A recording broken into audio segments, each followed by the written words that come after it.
이소희님 자유롭다 진짜. 궤도랑 너무 다르다. 콜로세움이 근데 2000년 넘게 유지가 되잖아요. 네. 이 로마의 콘크리트가 좀 특별하기 때문에 그래요. 현대식 콘크리트와는 다르게 네. 두 가지가 더 들어가는데 좀 이게 점성이 아, 없잖아. 간단하게 하는 게 있을 텐데. 거기 이제 점성을 확보라고 하는 아! 정답. 윤소희 씨 화산재? 정답. 이탈리아 남부라고 하니까 뭔가 화산 활동이랑 관련 있을 것 같아가지고 물에 넣으면 단단해져요. 이번에는 기술의 혁명과 함께 황제의 막강한 권위를 보여주는 그런 건축물에 대해서 소개를 해보려고 합니다. 로마의 심장과도 같은 건축물이에요. 아시겠죠? 로마의 심장. 로마의 콜로세움? 콜로세움. 콜로세움. 그렇습니다. 네, 콜로세움입니다. 멋있다. 콜로세움. 지금 한쪽 무너져 있죠. 그렇지. 진짜 멋있긴 하다. 대단하다, 대단해. 여러분 베스파시아누스 황제라고 들어보셨나요?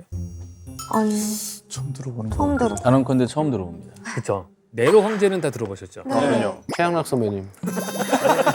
그 얘기 나올 줄 알았어. 네. 맞아요.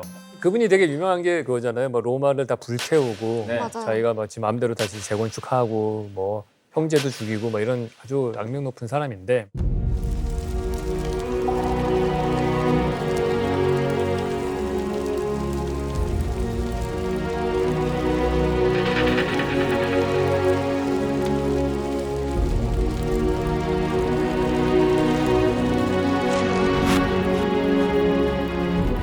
근데 로마 중심부에다가 이 사람이 여름 별장을 지었어요.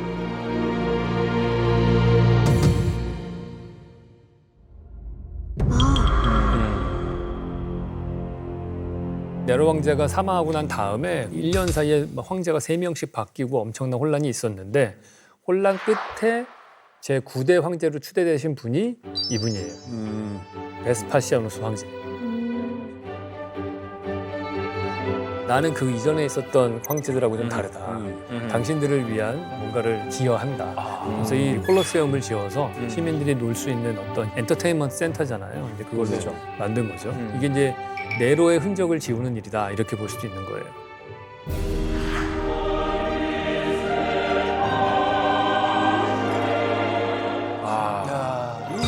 진짜 멋있긴 하다. 대단하다, 대단해. 우와. 지하를 저렇게 만든 거잖아요. 저 경기장에 사람들이 지하인 서서 거야, 지금. 최근에 저 밑에가 또 공개가 돼가지고 네. 얼마 전에 공개됐어요. 저 가서 이번에 봤거든요. 저 밑에. 네. 규모가 꽤 되잖아요, 저것도. 엄청 크죠. 지하가 있잖아요. 네. 근데 이게 되게 특이한 게 네로 황제가 여기다가 여름 별장을 지으면서 인공호수를 만든 자리인 거예요. 그러니까 인공호수면 땅을 이미 파놨을 거 아니에요. 네.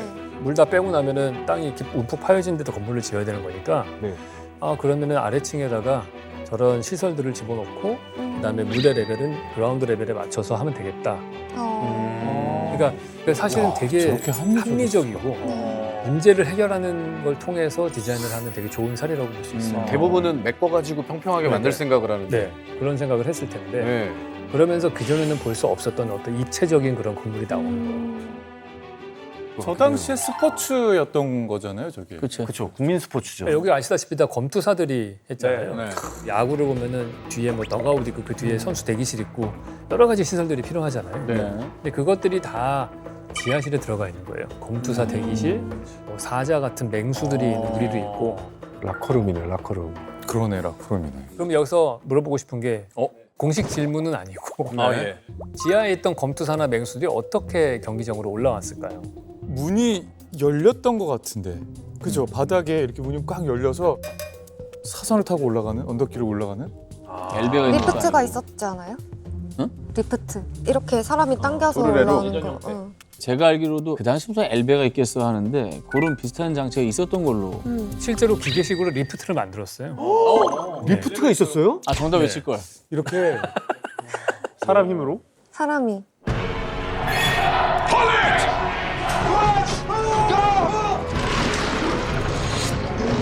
실제로 저런 맹수들의 등장을 드라마틱하게 하려고 등장까지 계산을 하셨어요, 저분들이?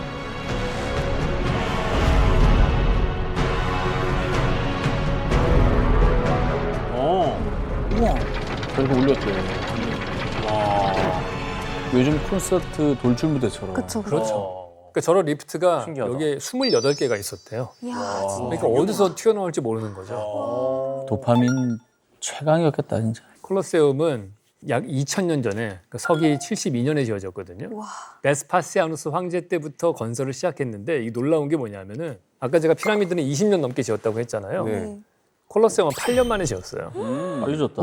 어떻게 그럴 수 있었죠? 그 비법은 네. 피라미드는 무거운 돌덩어리를 쌓아서 속이 꽉 차 있잖아요. 네. 물량이 어마어마하게 들어가는 건데 네. 콜로세움은 속이 텅 비어 있죠. 야. 그러니까 속이 비어 있는데 무슨 건축 기술을 썼냐면은 아치라는 공법을 쓴 거예요. 아치. 아치 공법을 썼기 때문에 엄청 적은 재료로 그 큰 건물을 빨리 만들 수 있었던 거예요. 아, 이게 부풀릴 수 있었구나. 여러분들 우리가 쓰는 현대 콘크리트 많이 쓰잖아요. 네. 네. 그게 수명이 얼마 정도 될 것 같으세요? 콘크리트의 수명 30년? 아, 30년? 나는 더 가는 것 같은데? 아, 콘크리트 수명? 100년. 100년, 나도 100년. 100년 정도 되겠다. 맞아, 100년. 그 이상 안 될 거. 보통 50에서 100년 정도 얘기를 해요. 정확히 맞췄네. 자축을 이렇게 잘하나 사람이? 짚고 넘어가는 거를 되게 큰 소리로 얘기를 해. 아무도 리액션이 없으니까. 콜로세움이 근데 2000년 넘게 유지가 되잖아요. 네. 지금보다 더 오래 가는 거잖아요. 지금 콘크리트. 100년이면 20배를 더 많이 간다는 건데. 그렇죠. 이 로마의 콘크리트가 좀 특별하기 때문에 그래요. 오. 다른 콘크리트를 썼나? 그러니까 재료가 달라요. 지금 현재 우리가 시멘트 콘크리트 만들면 시멘트, 모래, 자갈, 물 이런 걸로 하잖아요. 근데 현대식 콘크리트와는 다르게 네. 두 가지가 더 들어가는데 로마 콘크리트에는 시멘트 대신에 조개. 아니요 생석회가 일단 들어가고 생석회. 그리고 여기서 질문인데 바닷물, 생석회와 함께 로만 콘크리트의 내구성을 높인 주요 재료는 무엇일까요? 와. 바닷물, 생석회와 함께 생석회와 함께 로만 콘크리트의 내구성을 높인 주요 재료는 무엇일까요? 정답! 정답. 네, 생각- 어패류. 아닙니다. 에이. 아싸. 바닷물, 석회. 이게 아마도 만약에 이게 더 효율적이면 지금도 이걸 넣겠죠. 그죠? 네, 정답. 먼저 하세요. 정답. 네. 저 진짜 영화를 좀 많이 좋아하나 예. 봐요. 그 300이 너무 떠오르는데 마라톤이 이제 시작이 되잖아요. 그때 지나가는 그 풍경을 보면은 주로 나는 재료가 뭐였어요? 거기 옆에 보면은 갈대 같은 것들. 정답. 말하다 말고 할 때? 억새풀. 이유를 한번 왜 그렇게 생각하시는지 추론을 좀 해보세요. 진익이면은 점성이 좀 생길 것 같긴 하다. 걔가 또 잡아주니까. 볏짚을 넣어서 뭐 벽돌 만들면 더 튼튼하다는 얘기도 들어본 적이 있는 것 같아서. 황재석 씨 오답입니다. 근데 표정이 하나도 기분이 안 나쁩니다, 선생님. 정답. 네. 뼈. 뼈. 네. 칼슘을 갈아서 뭔가 섞지 않았을까? 그러면 이제 석회랑 같이 결합을 해가지고 좀 단단해지 않았을까라는. 근데 뼈를 석회에 갈겨 칼슘. 썼어. 궤도 씨 오답입니다. 저 고맙습니다. 석회가 칼슘이 들어가지 않아요? 그러니까 이제 CLC를 섞이면은 쓰니까. 와, 내구성을 뭘로 높였지? 내구성을 높인다? 재료? 아, 황토 이런 거 아닐까요? 황토요. 네. 더 고운 진흙으로 밀도 높여가지고 이제 로마에는 황토가 많지는 않았던 것 같아요. 찾아보면 더 있지 않을까요? 난 철심 같은 게 필요한 것 같은데. 아니 건축물 이렇게 보면 철심들 다 이렇게 박잖아요. 철근 철근으로. 네. 철근의 역할을 하는 그런 재료가 아닐까. 뭐 무슨 대나무 같은 거 아닐까요? 대나무. 아, 단단하게 하는 게 있을 텐데. 이제 힌트를 하나 드릴게요. 네. 이탈리아 남부 쪽에 많았다고 합니다. 이탈리아 남부요. 남자는 나폴리. 형 그렇게 지금 10번째 놀라고 있어요. 지금 심장이 안 좋아서. 그러니까 너무 자주 놀라셔갖고. 근데 네. 제가 봤을 때 석회가 결정적 힌트인데. 그렇죠, 생석회. 근데 바닷물도 핵심인 것 같고 바닷물 속에 있는. 근데 걔도 저 지금 기억이 안 나서 그런데 석회가 어떤 지역에서 많이 나오죠? 석회가 많은 지역이 있겠죠. 제가 저런 식이 되니까 알겠지? 네. 와, 너. 얘 허점이 있어. 근데 유럽 지역이 약간 석회수가 많이 나와서 맞아요. 네, 그래서 유럽 맞아요. 지역 자체가 그럴걸요. 보통 역시 유럽 선생님 지역은 자유롭다 진짜. 궤도랑 너무 다르다. 남자는 있는 게 뭘까? 좀 이게 점성이 아, 없잖아. 간단하게 하는 게 있을 텐데. 거기에 이제 점성을 석회라고 하는 아! 정답. 윤소희 씨. 화산재? 현무.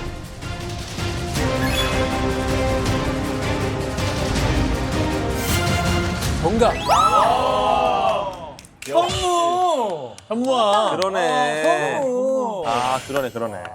아, 왜 어떻게 그렇게 그런 생각을 하신 거예요? 이탈리아 남부라고 하니까 뭔가 화산 활동이랑 관련 있을 것 같아가지고 화산재가 아닐까 생각했습니다.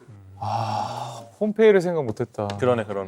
그렇네. 아니 근데 화산재랑 석회를 섞었다고? 화산재가 물에 넣으면 단단해져요. 화산재가 화산재가? 물이랑 만나면 반응하면 좀 단단해지는 게 있고. 이건 너무 카이스트가 유리하다.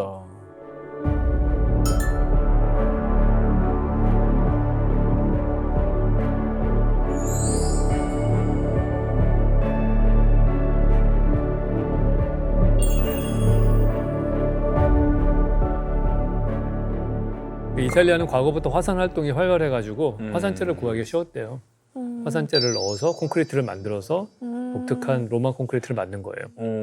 그러니까 생석회를 중간중간에 약간 자갈처럼 그냥 박아 넣었거든요.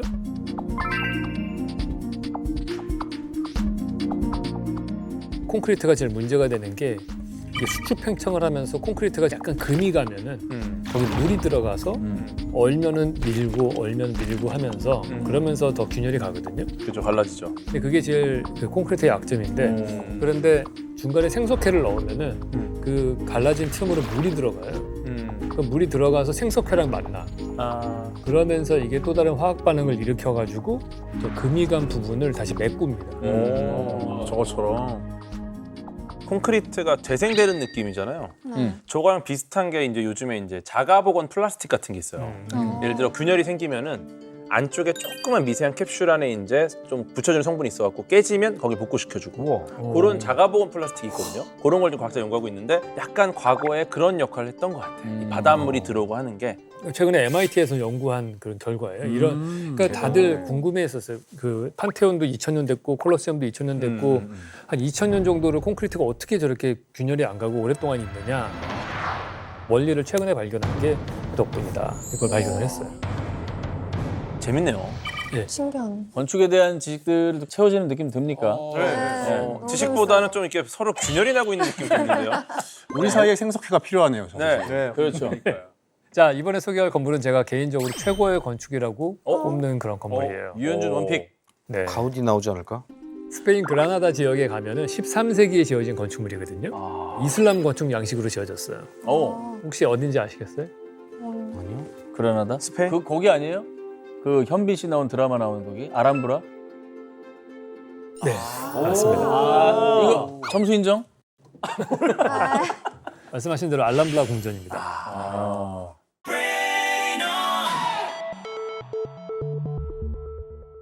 건축물로 권력을 얘기할 때는 사실은 궁전을 빼놓고 얘기할 수는 없는 거라서 궁전 건축이 되게 중요한데 이 알람브라 궁전 같은 경우는 흔히 생각하는 것처럼 막 번쩍번쩍하고 막 황금이 칠해져 있고 그렇진 않아요. 겉에서 봤을 땐 평범해요. 그 안에서 절제된 아름다움이 있고 중요한 포인트는 이게 이슬람 사람이 설계를 했다는 거예요. 유럽 지도를 한번 이렇게 쭉 보시면은 스페인이 반도로 돼 있잖아요. 네. 근데 그 반도가 지브롤터 해협이라고 해서 북아프리카하고 붙어 있거든요. 네. 근데 북아프리카에 사하라 사막이 있잖아요. 그 사하라 사막에서 엄청나게 뜨거운 열풍이 불어오거든요. 근데 그걸 직방으로 받는 데가 딱 이 그라나다 지역이에요. 덥겠네. 그래서 여기 들어가서 살기 제일 좋은 사람들은 건조한 기후대에 살았던 중동 사람들이거든요. 이슬람들이 북아프리카 거쳐서 이쪽 그라나다 지방까지 가서 여기다가 정복을 하고 궁전을 지었는데 이 사람들이 건조한 기후대에 사는 사람들이니까 제일 아이디어라고 생각하는 거는 황금칠한 궁전이라기보다는 뭐겠어요. 물이 좀 많은. 물이 있고 식물이 있으면 그게 제일 좋은 건축이라고 생각을 하는 거죠. 그래서 다른 궁전보다도 여기는 조경이 되게 잘 돼 있어요. 맞아. 조경. 네. 와, 진짜 예쁘다. 와, 가보고 싶다. 진짜. 저게 다 궁전이에요? 우와 조명 봐. 너무 예쁘다. 역시 분수 무조건 있어야지. 분수가 무조건 있네. 규모가 우와 화려하다. 별 같아. 아니, 벚꽃인 줄 알았어 거의. 압도적이다 진짜. 현미경으로 본 구조 같아. 네. 와 저거 어떻게 생겼을까? 어마어마하죠. 정말 정교하기도 하고 인테리어가 정말 어마어마하거든요. 이 건축물에 가서 보면은 알람브라 궁전이 인테리어가 대단한 거는 여기 또 중동에서 온 사람들이잖아요. 네. 주변에 우리나라처럼 산이나 자연이 없잖아요. 네. 볼 수 있는 게 다 흙밖에 없어요. 그러면 자연의 아름다움이라고 하는 거를 자기 인테리어 공간에서 만족을 시켜줘야 되는 거예요. 그래서 이게 그냥 건축으로 그대로 옵니다. 그래서 이 알람브라 궁전에 가시면은 내부의 디테일이 엄청나게 화려하고 네. 조경도 되게 잘 돼 있고. 사막 살던 하늘 푼 거네요. 저거 하늘 지금 푼 지어가지고. 그러네. 아 그러네. 여기도 사실 물이 풍부한 지역은 아니거든요. 네. 그러니까 이 그라나다에서 좀 떨어진 곳에 그나도 산이 좀 있어요. 그 6km 떨어진 산은 만년설이 있어가지고 그것들이 녹으면서 계속해서 물을 공급해주고 있거든요. 그러니까 거기서 물을 끌어갖고 와요.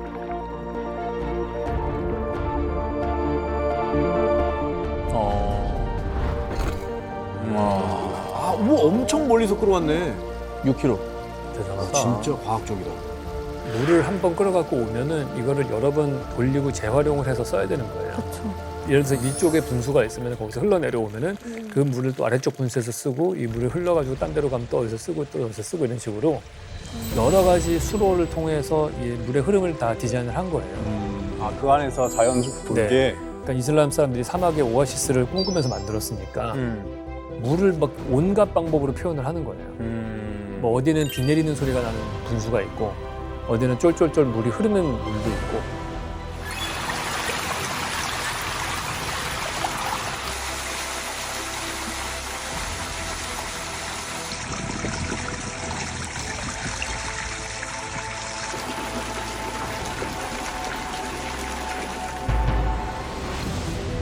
소리가 다 다르잖아요.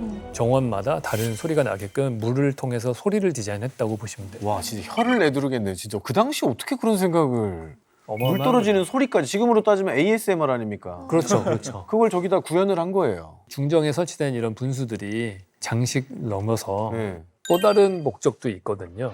자, 실용적인 기능을 하는 건데 여기서 문제를 낼게요. 문제 주십시오. 퀴즈. 아람브라 궁전에 있는 분수의 가장 중요한 물리적 기능은 무엇일까요? 아 이거 어렵네. 물리적 기능? 물리적 기능. 아! 와 바로 가고 싶다. 가요. 가요. 왜? 시장 조사를 하고 싶어요? 궁금해서요. 이 물리적 기능이라는 게 약간 좀 핵심일 것 같죠? 아 화학적 기능이 아니라 물리적. 가습기나 뭐 이런 형태는 아닐 것 같아요. 그래도 얘기해 주세요. 난 정화 생각했는데. 네.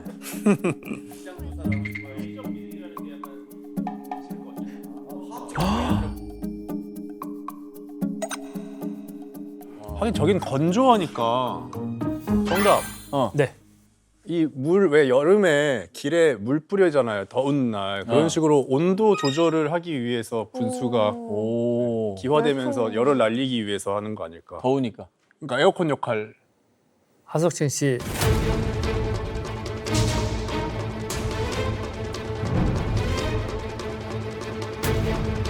하석진 씨 정답입니다. 아니 근데 이거 없던 일로 해야 될 것 같은데 이 프로그램이 너무 이게 빨리 맞추니까. 아, 괜찮아요. 이게 없던 일로. 리얼로 하는 거거든. 우와 대박이다. 에어컨이네요 그럼. 그러니까 에어컨 역할. 맞습니다. 예. 정확하게 그러네. 말씀해 주셨어요. 역시 공대 오빠. 사실 우리 에어컨 만드는 원리도 똑같거든요.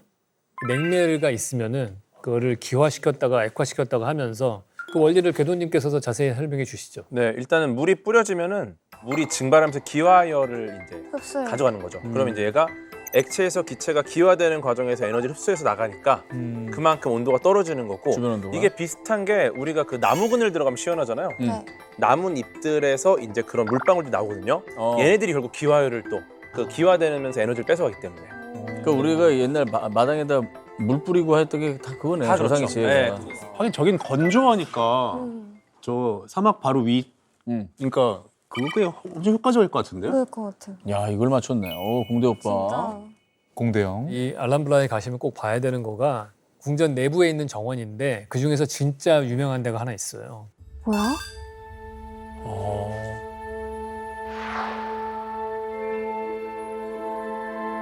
너무 예쁘다. 사자분수? 와, 귀여워. 그러니까 저 뭐야 근데? 라마야. 저게 뭐처럼 보이시나요? 저기 사자인가 봐요. 사자인데 조금 억울한 사자네요. 이게 사자예요, 사자. 사자예요? 네, 이게 12마리가 이렇게 있거든요. 네네. 근데 모양이 다 달라요. 아, 모양이 달라. 이게 되게 기가 막힌 게 분수가 이렇게 솟아오른 다음에 12개 사자 입으로 이렇게 나오거든요. 그런 다음에 이제 물 채널이라고 하는데 이렇게 쭉 따라서 나가게 돼 있는데 이 정원이 딱 사각형 모양으로 돼 있어요. 중정이. 그러니까 아주 전형적으로 기하학적으로 만들어진 그런 곳이거든요. 오줌 맞는 것 같아. 근데 여기 포인트가 하나 있어요. 와.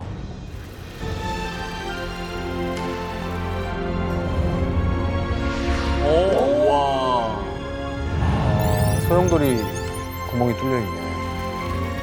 너무 신기하다. 높이가 다르죠.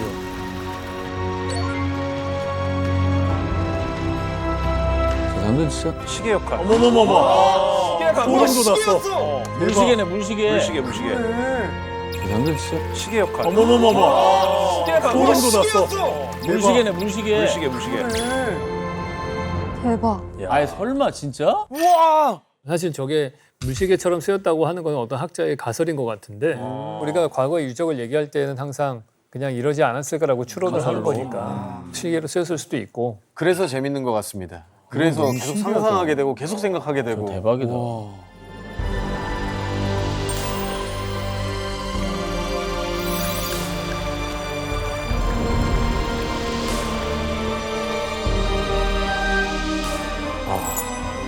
자, 그러면 이번에는 새로운 권력의 시대를 연 상징적인 구조물에 대한 이야기를 좀 나눠보도록 할게요. 네. 더 이상 왕이나 교황이 최고의 권력자가 아니고 근대로 접어들게 되면은 점점 시민혁명도 일어나고 일반 시민들이 힘을 가지게 되는 그런 시대로 넘어오거든요. 그거를 되게 상징적으로 보여주는 건축물이 지금 보여드릴 건물입니다. 뭘까? 에펠탑입니다. 1789년도에 했던 프랑스 대혁명을 100주년을 기념하면서 만들어진 건축물이에요. 야 멋지다. 한때 흉물이었는데 저렇게 파리를 대표하는 건축물이다.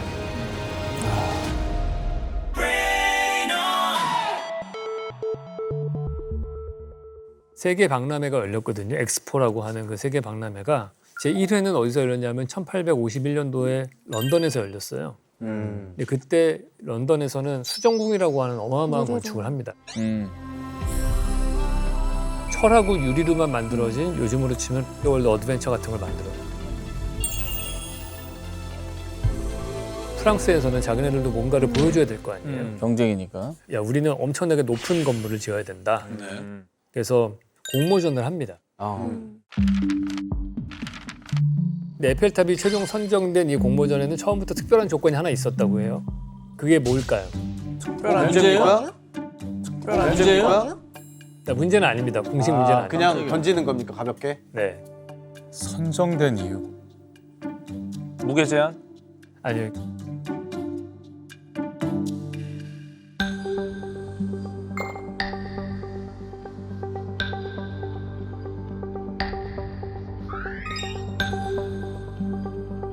그러니까 300m 이상의 금속 구조물을 만들어라. 그쵸. 이렇게 하는 300m? 조건이 있었어요. 근데 하필이면 딱 300m를 설정한 이유가 있었어요? 좋은 질문입니다. 왜 그랬을까요? 그 전에 제일 높았던 게 300m였어요. 아닙니다. 내가 봤을 때 영국을 고려한 것 같아. 그렇죠. 영국을 고려를 영국을 했는데 이겨야 되거든요. 네. 그 어떤 건축물보다 높아야 된다. 그렇죠. 맞죠? 그거는 맞는데 중요한 거는 얼마나 높으냐예요. 당시에 세계에서 가장 높은 건축물은 미국 워싱턴에 있는 워싱턴 기념관이었어요. 기념탑. 이 탑의 높이가 어느 정도였을까요? 180m. 180m. 169m예요. 169m. 네. 그러니까 여기서 되게 재미난 거가 나오는 게 그 전에 제일 높은 건물이 169m잖아요. 네. 근데 300m 이상 정도를 해야지 엄청나게 높은 걸로 느껴져요. 최소한 2배 가까이. 제가 만든 원칙인데 2배의 법칙이 있어요. 여러분 우리나라에서 높은 건물이야라고 느끼는 지금 최고의 건물이 뭐죠? 엘타워. 엘타워. 그게 123층인가 뭐 그 정도 되거든요. 네. 그럼 그 전에 높은 건물이라고 했던 63 빌딩. 63 빌딩이죠. 그 딱 2배잖아요. 63 빌딩 전에 제일 높다고 느낀 게 뭐예요? 63 전에요? 네. 있나? 뭐더라? 쌍둥이인가? 31 빌딩. 맞아. 3일 빌딩. 네. 31층짜리 건물이었어요. 아 진짜 2배 법칙이네. 그러니까. 딱 2배예요. 그러니까 진짜 신기하다. 31층이었던 건물이 있다가 그 뒤에 30 몇 층짜리가 호텔이 지어졌거든요. 네. 근데 사람들은 그때도 아직까지도 31 빌딩이 제일 높다고 생각해요. 임팩트가 없구나. 근데 63 빌딩이 딱 지어지고 났더니 그 기록을 이미지를 지워버린 거예요. 네. 그리고 엘타워. 부르스 칼리파가 아까 몇 미터였어요? 800m. 800. 네. 네. 우리가 부르스 칼리파를 뛰어넘는 엄청 높은 건물이다. 그런 개념이 나오려면은 한 1.7km. 한 1600m 정도는 돼야지 높은 건물이라고 느낄 거라고요. 그래서 프랑스의 과학 기술을 보여주면서 엄청난 높이가 있는 건물을 만들어야 되는데 새로운 방법을 개발해냅니다, 이 사람들이. 근데 그게 쇠예요, 금속. 그 당시에는 건축에서 금속이 쓰이던 데가 어디였냐면 다리를 만들 때 썼어요. 보통 수평적인 구조로만 쓰였거든요, 이렇게. 근데 이걸 세워야 되잖아요.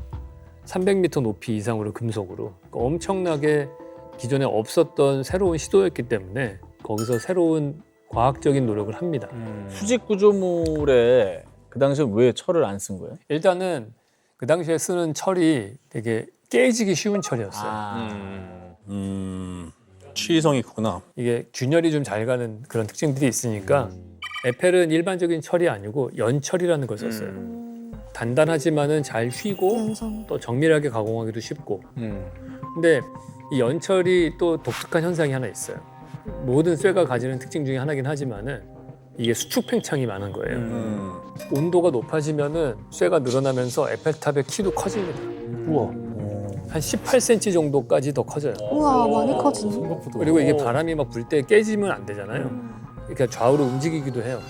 바람 많이 불면 한 7cm 정도 이렇게 움직이기도 해요. 그리고 더 재미난 거는 우리가 해가 동쪽에서 써서 남쪽 거쳐서 가잖아요. 그러면 해를 받는 쪽은 아, 늘어날 거 그렇네. 아니에요. 네.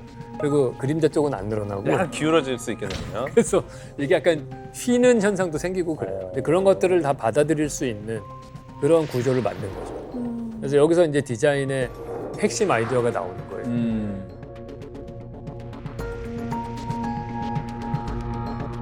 그렇게 해서 만들어진 게 이제 트러스 구조예요. 트러스. 그게 뭐예요? 저런 식으로 삼각형 모양으로만 만든 거예요. 그 삼각형 구조가 이게 찌그러지거나 할 때도 제일 안정적인 구조이기도 하고. 삼각형이 제일 안정적인 게 네. 점 3개가 딱 잡히면은 무조건 평면 하나가 결정돼요. 점 4개일 경우에는 이제 바뀌거든요. 그렇죠. 그래서 저것도 이제 만약에 사각형이나 이러면은 한쪽이 이제 다른 축으로 휠 수가 있죠. 그렇죠. 아, 이렇게. 그리고 에펠탑은 선형으로 된 걸로 만들어져 있잖아요. 그러다 보니까 바람이 그냥 통과하는 거예요. 그래서 바람에 의해서 흔들리는 것도 최소화할 수 있고. 진짜 와 어마어마한 건물이었어.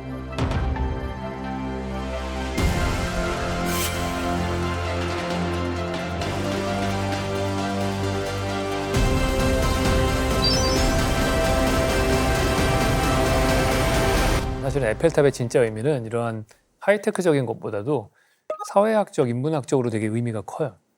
사회학적으로? 그게 뭘까요? 이거는 퀴즈는 아니고 그냥 질문이에요. 퀴즈가 아니라고 해놓고 곁다리 질문을 50개를 하시면 여러분이 얘기를 할 틈을 줘야 될 거 문제은행도 아니야. 아니고 이거 무슨 문제를 인문학적인? 인문학적인요? 아 약속의 장소? 아닙니다. 그냥 나라별로 막 그 아까 말씀하셨던 그거 아니에요? 세력. 그러니까 제가 아까 말씀드린 것처럼 건축물은 그 사회를 반영한다고 했잖아요. 누가 권력을 가졌는가를 보여주는 거라고 했잖아요. 그러네요. 그래서 대중들한테 약간 그거 아니에요? 브랜드 파워를 보여주는. 아니죠. 누가 참 여러분들 답답합니다. 뭡니까? 프랑스 어떤 나라입니까? 혁명의 대혁명의 나라죠. 계몽주의. 민중이에요. 네. 그러니까 에펠탑. 네.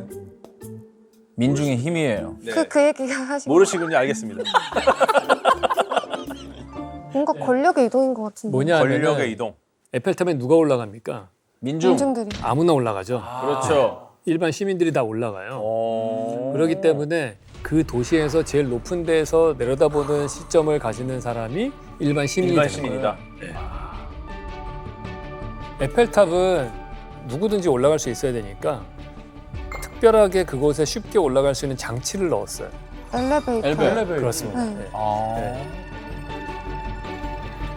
아 저게 그때 곤돌라 같구나. 당시에 이런 엘리베이터가 5대가 설치가 돼 있었다고 해요. 한 번에 한 65명이 탔고 하루 10시간 정도 운행을 했다고 합니다. 그러니까 최대 4,500명 정도를 계속 올려보낸 거예요. 위로. 에펠탑이 왜 에펠탑인지 다 아시죠? 네. 구스타프 에펠. 네. 에펠이 만들어서.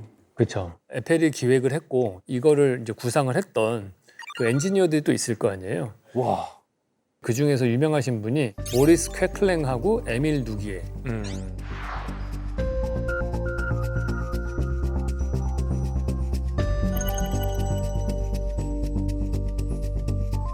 그래서 사실은 에펠도 되게 대단하지만은 그 에펠 밑에서 배웠던 많은 제자들과 그 직원들이 나중에 다른 나라에 가서 대단한 랜드마크들을 또 많이 만들어요. 두 사람 중에서 퀘클랭이라는 엔지니어가 에펠탑 이전에 되게 세계적인 건축물을 하나 만들었어요. 문제인 것 같다. 뭘까요? 그게 마지막 문제입니다. 퀘클랭은 1880년대 이미 에펠탑이 아닌 또 다른 조립식 철골 구조물을 설계했는데요. 세계적인 랜드마크가 된 이 건축물은 무엇일까요? 이게 너무 이제 방대한데? 쾌클렉. 아, 나 이거 맞춰도 됩니까? 정답. 아, 그냥 던지. 저 먼저 했습니다. 정답을 내가 먼저 했어요. 정답 제가 먼저 했어요. 자기 이름 얘기하는 거예요. 현무. 아 근데 틀려서 형무라고 했어요. 형무라고 했어요. 재성 네, 금문교? 아닙니다. 정답. 아니야? 네, 혹시 자유의 여신상? 자유의 여신상? 왜 그렇게 생각하세요? 자유의 여신상. 그 프랑스가 이제 미국에 선물한 거 아니겠습니까? 철골 구조물이라고 돼 있는. 철골이에요. 철골 구조물. 아 그래요? 그거 철이에요? 철이야. 시멘트 아니에요? 원래는 철골 구조물이었는데 색깔을 바꾼 거잖아요. 색깔이 입힌 거잖아요. 색깔이 바뀐 거야. 바뀐 색깔이 자연이 바뀌었어요. 자연이 바뀐 거예요. 오래돼서 예, 바뀐 예, 지금의 색깔이 된 거지. 입혀서 지금 비 맞으면 바뀌죠. 아 진짜? 현무 씨는 답이 정답입니다. 아까 내가 아까 나 상현이랑 얘기하기 전에 내가 얘기했는데 네가 정답을 외쳐야지. 야, 이거 룰을 좀 미리 외치고 왜- 던져야지. 이거 너무 이제 방대한데? 아니 누가 뭐요? 그 도시를 상징하는 엄청난 자유의 여신상? 아, 나 이거 맞춰도 자유의 됩니까? 여신상? 정답. 네가 정답을 외쳐야지. 야, 이거 룰을 좀 미리 외치고 왜- 던져야지. 아직도 모르겠어? 내 이거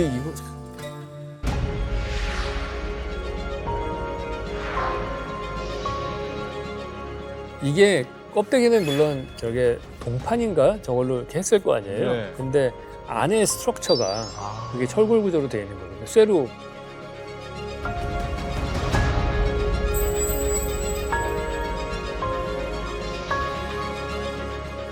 그럼 저거 안쪽엔 트러스 구조로 이렇게 막 돼 있는 거예요? 네, 트러스로 돼 있어요. 나 근데 너무 충격적이다. 저게 네. 시멘트가 아니었다는 게 너무 시멘트? 네, 저 안에 그 다 차 있을 줄 알았거든요. 그래서 나 이게 썰어서 온 거라고만 들었는데. 맞아. 분해해서 오긴 했지. 응. 그러니까 이거를 프랑스에서 만든 다음에 분해를 해가지고 옮긴 거지. 배를 타고 와서 여기서 다시 조립을 선물로. 한 거죠. 독립기념.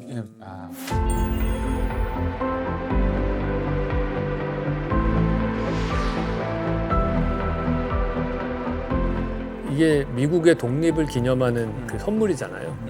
프랑스는 미국하고 둘 다 시민사회였기 때문에 자기의 형제 국가처럼 생각을 했었다고 해요. 그래서 미국의 독립전쟁을 치를 때 프랑스가 미국을 도와서 영국을 이기게 하고 자유의 여신상에 보면은 한쪽에 횃불 들고 있고 한쪽에 책 들고 있잖아요. 이 횃불이 자유를 상징하는 거고 책은 독립선언서를 얘기를 하는 거예요. 그래서 자유의 신상은 왕이나 귀족을 상징하는 그런 게 아니고 시민의 권리하고 자유를 상징하는 건축물이잖아요. 이걸 통해서 또 아주 명확한 메시지를 보여주는 거죠. 선생님이랑 여행 갔다 온 것 같아. 나도 저건 저건 말씀해 주시는데 계속 빠져들죠. 너무 재밌어요. 이야기 할아버지. 할아버지라니. 이야기 아저씨. 이야기 오빠. 꼴찌 주세요. 오빠. 여러분 시대별로 대표적인 건축물을 봤잖아요. 네. 그 시대를 읽어나가는 눈이 생기지 않으셨어요? 맞아. 제일 높이 지어진 건물이 뭔지 그 당대의 최고 권력자가 누군지도 알고 건축물이 어떻게 놓여지느냐에 따라서 사람들 간의 관계도 바뀌고 그게 더 커지면 그 사회를 규정하는 거거든요. 동시에 그 사회를 만들어가는 도구로 쓰이기도 하는 거예요. 그래서 관심을 가지시면서 네. 읽어 나가시면 되게 흥미롭습니다. 와, 재밌었습니다.